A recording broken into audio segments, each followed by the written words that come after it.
Hi, I'm Jennifer Wild, and you're listening to Sober Exposure. If it's about recovery, we're gonna cover it.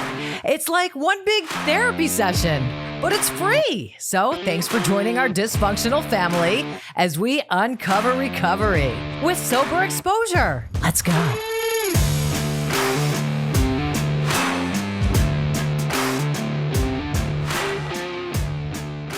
So, Dr. Rebecca, welcome to Sober Exposure. I don't know if we're going to get insulted. I'm not sure if this is considered an insult, but this is sort of the woo version of Sober Exposure.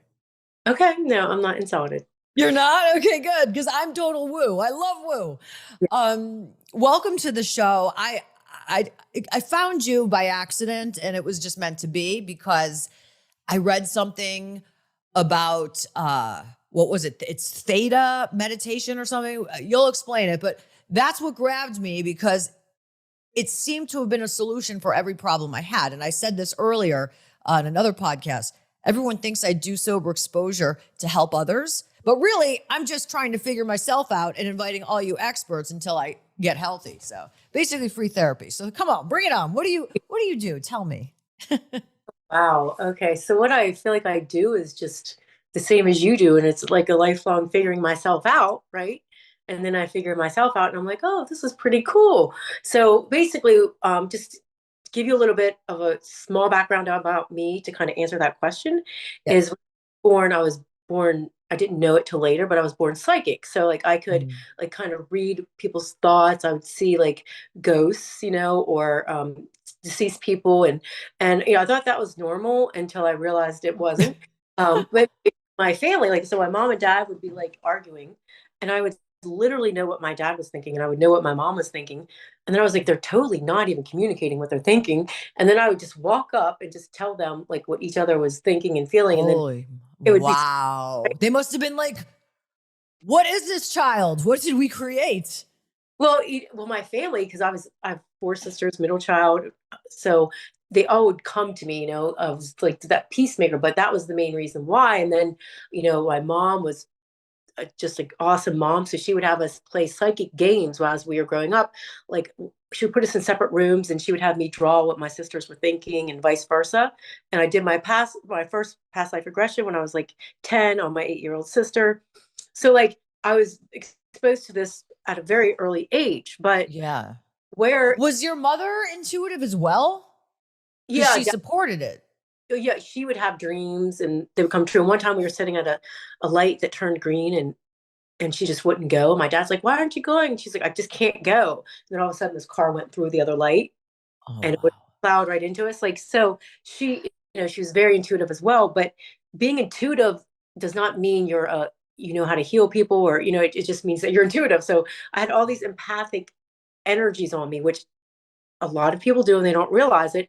So it took me a long time to understand what was me and what was everybody else. So like in college, I remember, well, first of all, I was like, what do I do with this?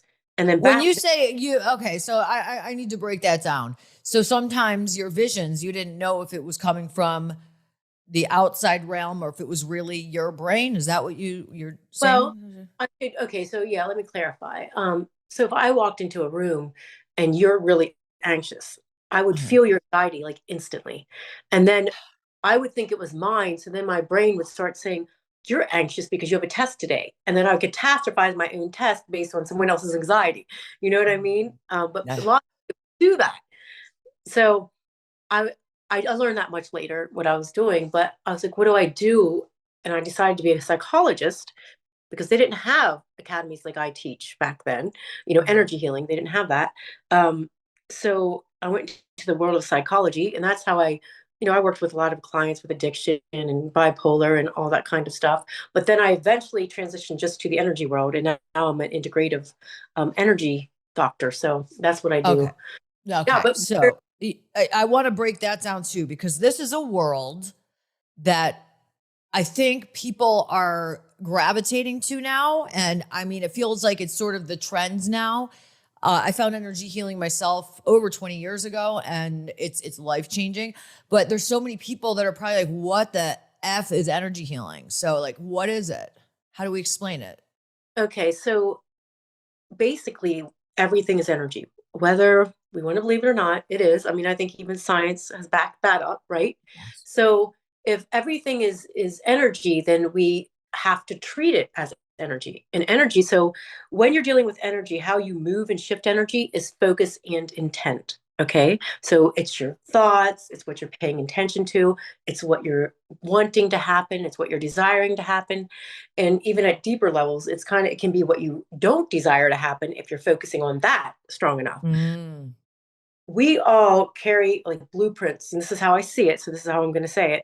We all carry blueprints in our fields, and those blueprints, they manifest. So just like if you were going to make a dress, I would give you the pattern or the blueprint of it, and you'd make that dress. If you're going to build a house, like I just got a house built, the contractor did not sway from that blueprint. Okay. So Mm-hmm. the blueprint gets filled. Okay. Our blueprints are based off of our beliefs, our programs, um, what we come, our DNA. So our DNA plays out in our blueprints as well, and as well as the collective, what everybody else believes. Okay. So we have these blueprints in our field. A very long story short, energy healing is okay, how do we shift and alter our blueprints to make them what we want them to be so that we can manifest the reality that we desire? Mm. That's what it is. And then when you talk about people shifting you energetically, okay, so if I'm looking at you, you're my focus and intent. Okay, so I'm seeing your energy field. And then you can do work. There's many different types of modalities to do work, but you want to make sure where energy work differs than psychology, for example, is it goes very deep. With energy work, you're thinking even on a soul level. Okay, so I even go as far as the moment you separated from all that is. Mm. Okay, you have a soul fragment at that moment when you became separate. So doing the healing all the way into that, going into your DNA. Okay, Yeah. working what the DNA is, stories that your DNA tells, so you can rewrite those stories. Then going into your subconscious mind, which holds like 4 billion pieces of information, and working on that level, which you hear a lot of people talk about the subconscious, right?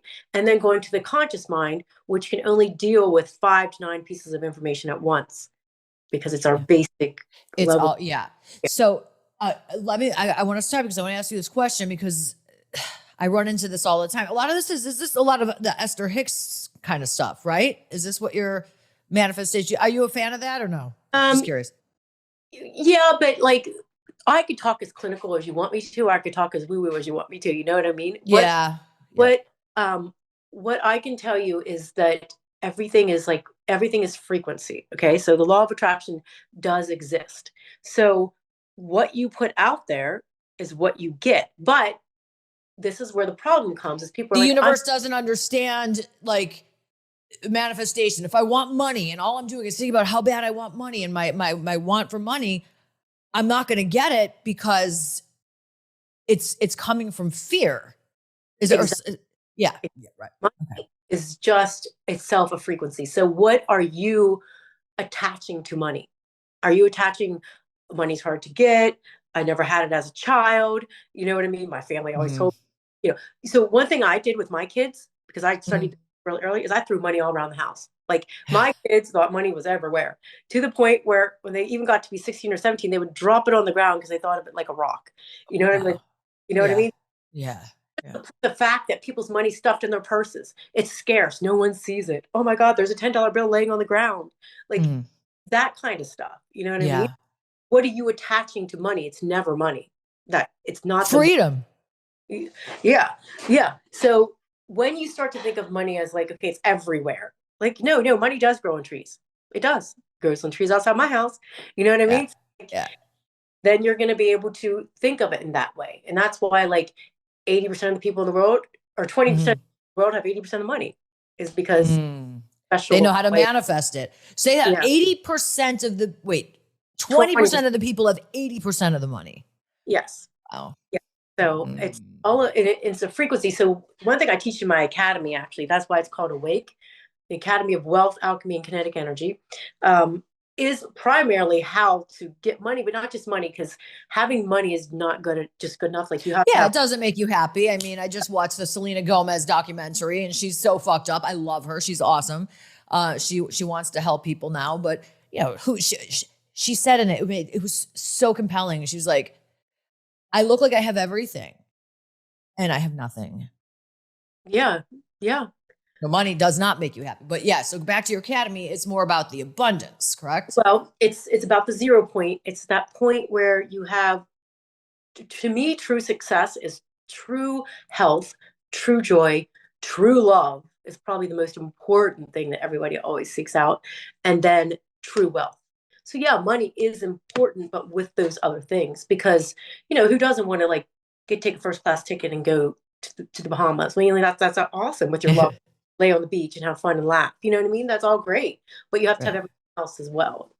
Yeah, that's right. Because the problem with that beautiful beach in the Bahamas is when you're not in the right state, you have to take yourself with you. Yes. So yeah, you're miserable in the Bahamas. You just have like someone once said the difference between when I was rich and when I was poor was I had a nicer ceiling fan. Like because when he was laying in bed, really when he was poor, it was a bad ceiling fan, and when he was rich, he had a beautiful ceiling fan. He goes, that was about the difference of being rich and poor because it doesn't heal the inside. So let's talk about the healing because we're a lot of addicts are listening and we're in pain, emotional pain, and we want to be filled. And so I want to go through just a couple of these modalities that I don't even know what they are that I know can help people. So quantum shifting. You have 0 point activation. I'm just going to say all the ones I don't know what it is. I know what hypnotherapy is. I want to talk about that real quick, but just give me like 1 minute on all of these. These are things I've never heard of. So do you mind if I kind of combine them all together No, I don't mean anything. You do what you want. You do you. into how they're going to actually like help? Because I do want to go into the addictions. I want to be able to help people that are listening right now. Yeah. So in my whole career, like I said, I was a psychologist. I owned 3 primary care practices, 3 mental health practices. I dealt a lot with addictions before I went to the energy medicine. I have not seen like really there's I don't want to say this politely. Just say it, But man. We say it all. I have not seen one pharmaceutical cure for any of these. Okay. So like, you know what I mean? Like, so Mhm. I really think this is the keys to getting down deep. What I've noticed through my career is this: the most psychic empathic people were the ones that were addicted. Often the most Mm. empathic people were the ones put in psychiatric hospitals. Okay. So they're picking up on so much. And what I noticed is there's a flip side to each coin. Okay. So as happy as you are, the flip side is what? Okay, so what I notice about people with addictions is the flip side is they're very passionate people. Okay. They have this desire to like be happy and be joyful, right? If Oh they're not yeah. joyful, then they'll go seek that false god. The false god is what I call that addiction. I Okay. love it. The false god. Oh, Yes, Rebecca, you just coined a phrase. yes, It's yes. amazing. It has a lot to do with that reptilian energy that people talk about that is in the DNA. So when you're dealing with addictions, the first thing, and I'm going to sound very cliche, the thing about all of those modalities that have in common, any modality in the whole spiritual world, is the search for self-love. Okay. Mhm.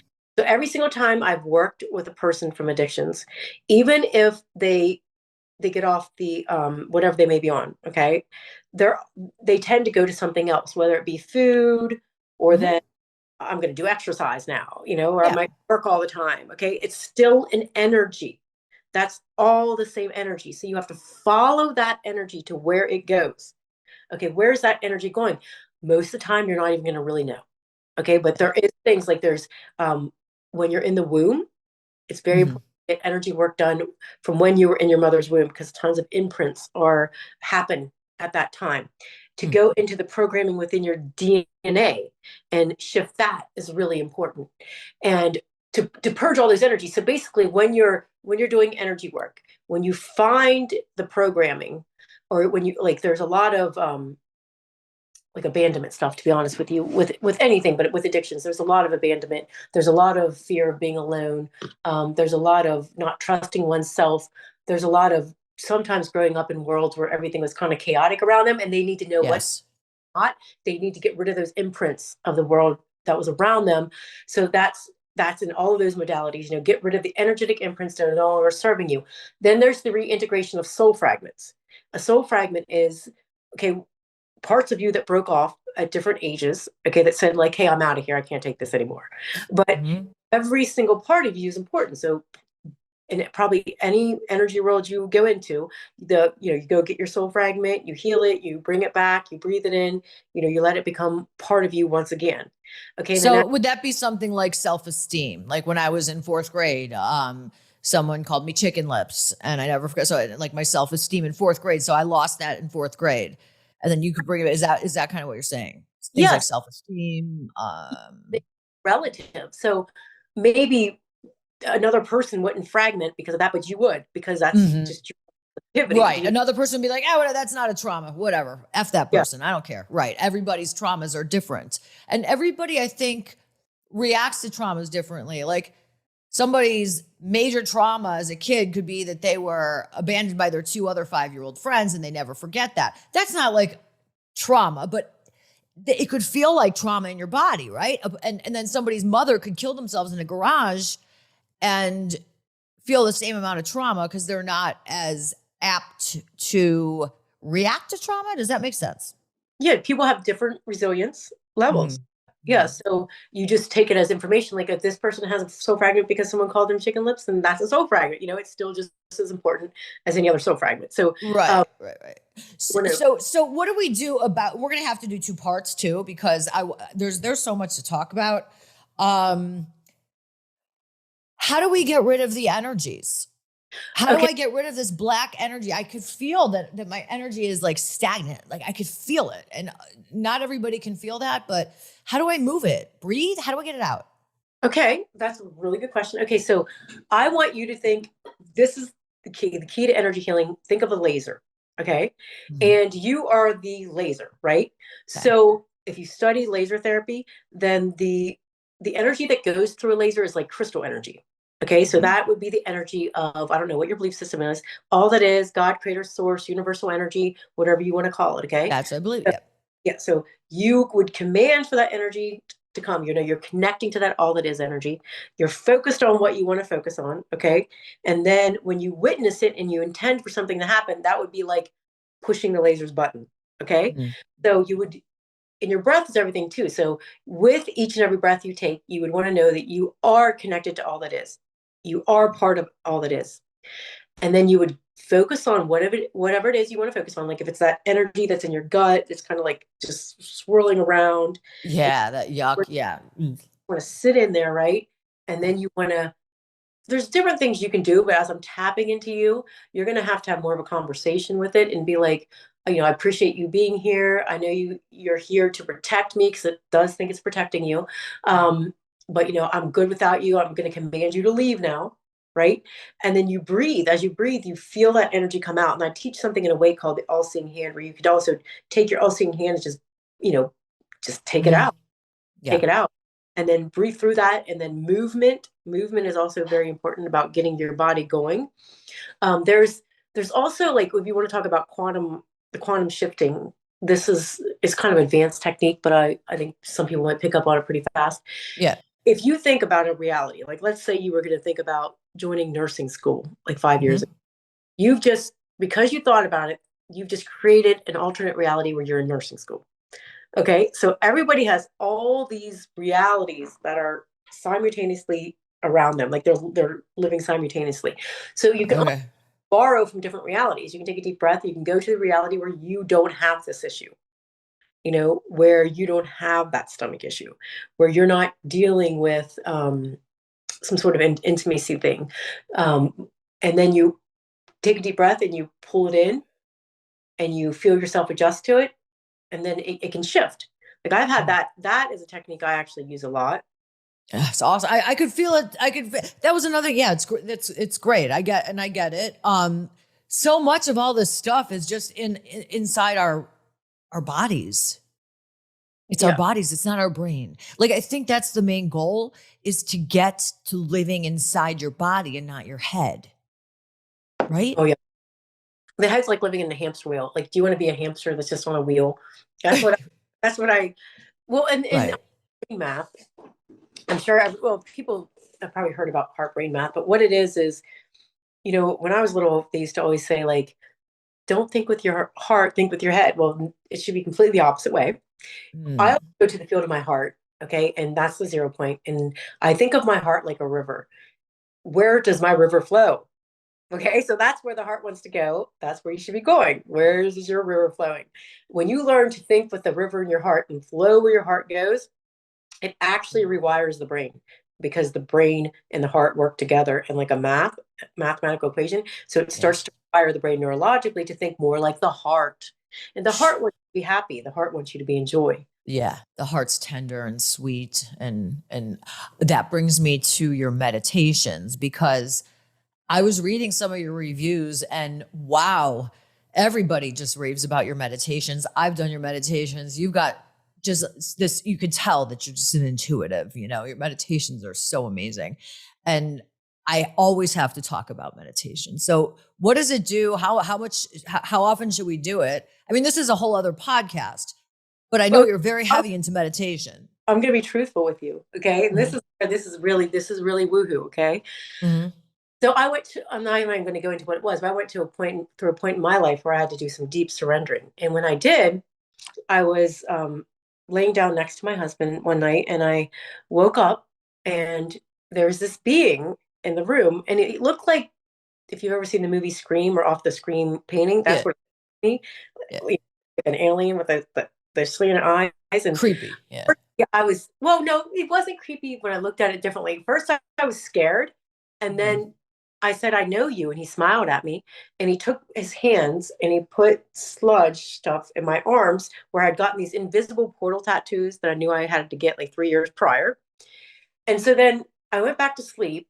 I woke up and I said, Academy of Wealth, Alchemy, and Kinetic Energy. And I channeled the whole Academy. But where the meditations come in is every single time I did a meditation, I did not even know what I was going to do. That Mm. energy from that frequency would come through. So they're Or giving this, yeah, divine meditations. they're giving them transmissions. And so they're beyond me for sure. Mm. Um, Sometimes they'll convulse, sometimes people will shake, you know what I mean? And that's the quantum healing, that's the quantum shifting. Your body will start shaking when it's trying to assimilate to the energy coming in. Wow. Yeah. And So people, it's, I've seen it, and I've seen people, some people that try and capitalize on it, and they make it a little bit more dramatic. I went to some seminar, and the guy said that he was an angel, and he would do that, and I didn't buy it. I didn't feel like it looked real. I didn't feel like he was real. There's a lot of imposters out there, but I promise you, my friends, that Rebecca's the real thing. She's not sitting there and like. Have you seen what I'm talking about? I paid like $50 for a self-help thing, and it was a guy that was channeling an angel, and he did a really bad job. well, no, I haven't. I've never seen that. But I think I think anybody can do it if once they get out of their own way. So when you learn to love yourself, and when you learn to get rid of your own shadow energies, you start to do things like that. You become conduits for higher frequency energy. Wow. Like, so See every that? guides and, in my opinion, angels and people that want to work with you, you just got to be able to hear them. Right. And so how do you, so through your course, if I took your course, when I finished your course, would I finally be able to get in touch with my guys? Yeah, that's what we do. We do go over that. But in your shadow energies, what I mean by that is doubt, guilt, shame, fear, self-loathing, all those lower frequency energies. When you start to get rid of those and you go into the field of the heart and you start to do work on self-love, yes. Yes. And then we work on Yeah. trust. Like, usually something that you hear right away is what you need to trust. Or the heart exercise. Where's your river flowing? Like, if you have a decision to make and you're thinking about it in your head, what does your heart say? Mhm. That gets you in touch with those higher influences. Yeah, and what happens to me that sucks is that I don't trust it. You know what I mean? Like when you said that, because I'm going through something right now with career options. It's a high class problem. I have two, jobs I can take. I know the one that my heart is telling me to take, and then I'm second guessing. I'm like, no, maybe that's not the one, because So how do you get through that when you don't trust your intuition? Well, I would figure out you're hearing that's not you. It sounds like it might be some parental voices, actually. Like sometimes we hear voices that are not our own, telling us not to do things. Oh, you must suffer first. That's just too easy. That's not going to work for you. You know what I mean? So like you just Yeah. got to command those away and be like, and this is the hardest part. You just have to do it. You just have to trust. You just have to trust what you're saying Yeah. and you're feeling, and command those voices away that's not you, and then work on the programs around it. Like it has to be harder than that. I must suffer. I can't be that happy. Do you know what I mean?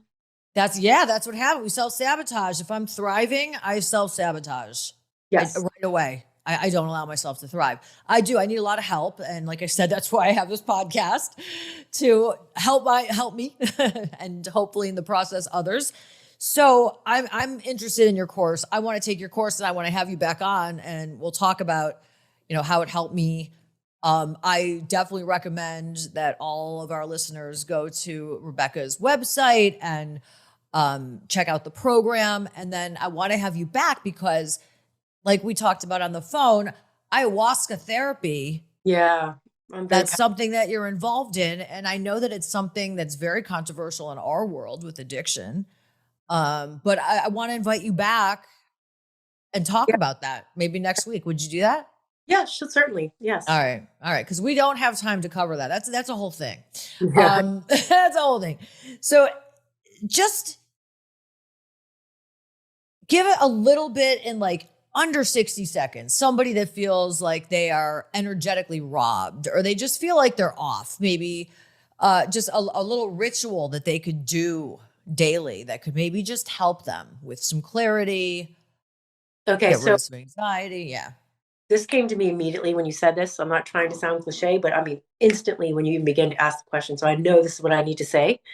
Um, when you're feeling like energetically off, like you're down, gratitude, gratitude, gratitude, gratitude. Just look out your window and maybe you'll see the most beautiful tree or the most beautiful sunset. Tap into that energy, be a part of that energy, and have gratitude that you are looking at that right in front of your face. Breathe that in, and then look at something else and do the same thing and keep building. Because guess what? You took the frequency of feeling like crap, brought it into gratitude and connecting to nature's beauty.